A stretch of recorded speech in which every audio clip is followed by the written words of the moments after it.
गुजरात विधानसभा चुनावों में जातीय और धार्मिक समीकरण कितने महत्वपूर्ण है, ये सभी पार्टियों को पता है। तभी हर राजनीतिक दल ओबीसी, दलित, मुसलमान, पाटीदार और आदिवासी वोटों पर नजर बनाए हुए हैं। गुजरात चुनाव में पाटीदार, दलित, आदिवासी, मुसलमानों के वोट बेहद महत्वपूर्ण होते हैं। इन समुदायों के पास चुनाव के नतीजे बदलने की एक ताकत है। आइए समझते हैं इन सभी समुदायों का कितना सीटों पर प्रभाव होता है। पाटीदार भारत में पाई जाने वाली एक जाति है। ये परंपरागत रूप से एक जमींदार और कृषिक जाति है। गुजरात में हर क्षेत्र में इनका प्रभुत्व है और ये गुजरात राज्य के प्रभावशाली जातियों में से एक है। पाटीदार वोट क्यों हर राजनीतिक पार्टियों के लिए महत्वपूर्ण है? इसका जवाब ये है कि पाटीदारों के गुजरात में 18 से 19% वोट है। सीधे तौर पर गुजरात विधानसभा की 40 सीटों पर पाटीदार वोटर्स का प्रभाव है। साल 2017 में पाटीदार आंदोलन का खामियाजा बीजेपी को राज्य में भुगतना पड़ा था। हालांकि इस बार तस्वीर अलग है। पाटीदार आंदोलन के प्रमुख चेहरे हार्दिक पटेल अब खुद बीजेपी का हिस्सा हैं। ऐसे में क्या पाटीदार वोट इस चुनाव में बीजेपी को मिलेगा या नहीं, ये देखना दिलचस्प होगा।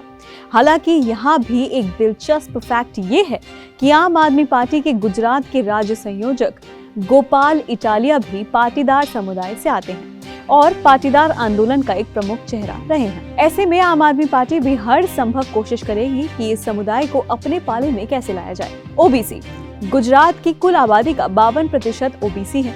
ओबीसी में कोली और ठाकोर दो प्रमुख समुदाय हैं, जो कि सौराष्ट्र और उत्तरी गुजरात की सीटों पर सीधे तौर पर जीत हार तय करने का दमखम रखती है। कांग्रेस और आम आदमी पार्टी की इस वोट बैंक पर नजर है। कांग्रेस अध्यक्ष जगदीश ठाकुर और आम आदमी पार्टी के महासचिव ईसुदान गढ़वी ओबीसी हैं। बीजेपी की बात करें तो ओबीसी के एक वर्ग के बीच बीजेपी को लेकर थोड़ी असंतोष की भावना है। इसका बड़ा कारण है दो ओबीसी से आने वाले नेता, यानी कि कुंवरजी बवालिया और जवाहर चावड़ा। इन दो चेहरों को बीजेपी ने पहले मंत्री बनाया था और फिर हटा दिया। अगला, दलित। गुजरात में दलितों की आबादी का लगभग 8% है दलित। ये सीधे तौर पर 12 से 15 सीटों पर अपने वोट से परिणाम को प्रभावित करने का दमखम रखते हैं। गुजरात विधानसभा की 13 सीटें एससी के लिए आरक्षित हैं। मुसलमान गुजरात में मुस्लिम समुदाय का वोट भी बेहद महत्वपूर्ण होता है। मुस्लिम वोट राज्य विधानसभा की 35 से 38 सीटों पर नतीजों को प्रभावित करने का दमखम रखती है। इनकी संख्या की बात करें तो 9 से 10% गुजरात में मुसलमान हैं। मुसलमानों का वोट आम तौर पर कांग्रेस का माना जाता है, लेकिन बीजेपी पसमंदा मुसलमानों तक पहुंची है। इसके साथ ही एआईएमआईएम ने भी अपने प्रत्याशी उतार दिए हैं। ये सब कांग्रेस की वोट बैंक पर सेंध लगा सकता है। अगला, आदिवासी। गुजरात में कुल 27 सीटें एससी के लिए आरक्षित हैं। कुल आबादी का ये 15% हिस्सा है। कांग्रेस बीजेपी के साथ साथ भारतीय ट्राइबल पार्टी भी आदिवासी वोटों पर पकड़ रखती है। राज्य में ऐसे 10 जिले हैं जहां आदिवासी अधिक हैं।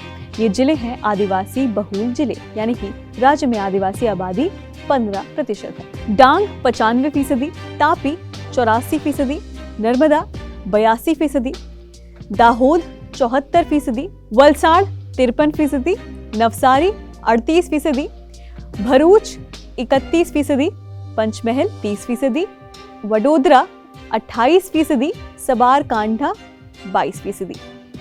अब देखना होगा कि गुजरात में किसकी सरकार बनती है, कौन जातीय समीकरण साधने में सफल हो पाता है।